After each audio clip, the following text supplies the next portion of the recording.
Thank you for being with us on the Feast of St. Alexander. Our top story tonight: in a blistering memo released today, the Biden administration warns in vitro fertilization is under attack, and it is blaming the U.S. Supreme Court and Republican politicians for what happened in Alabama, where the state Supreme Court ruled frozen embryos are children under state law. The Catholic Church says IVF is immoral and wrong. But President Joe Biden, the second Catholic president in U.S. history, supports it.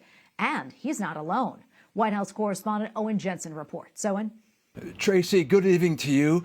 Press Secretary Karine Jean-Pierre ripped Republicans for pro-life efforts to protect the unborn. One of the key issues when life begins, which of course for Catholics is at the very moment of conception. Now, former President Donald Trump made it clear where he stands on IVF, in vitro fertilization, and you might be surprised how his position compares to that of President Biden.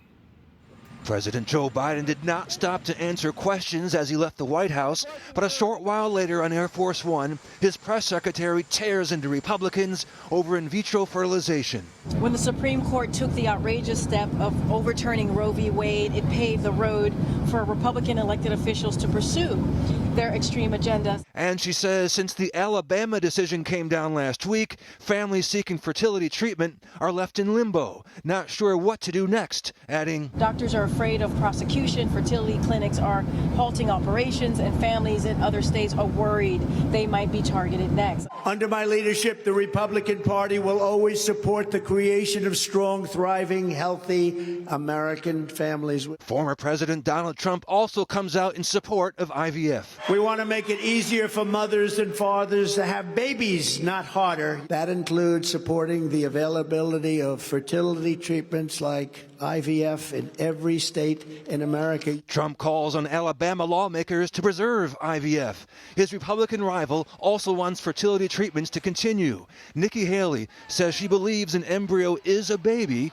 and she wants parents to decide how they're going to handle those embryos. But IVF goes against Catholic Church teaching. The U.S. Conference of Catholic Bishops points out that with IVF, children are subjected to quality control and eliminated if found defective, adding, while a little baby may ultimately be born because of this procedure, other lives are usually snuffed out in the process.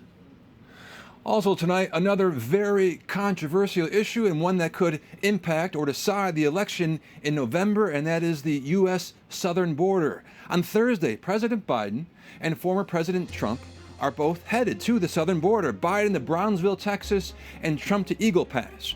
Meanwhile, President Biden is considering executive actions to help stop the flow of migrants into the U.S. At the White House, Owen Jensen, EWTN News Nightly.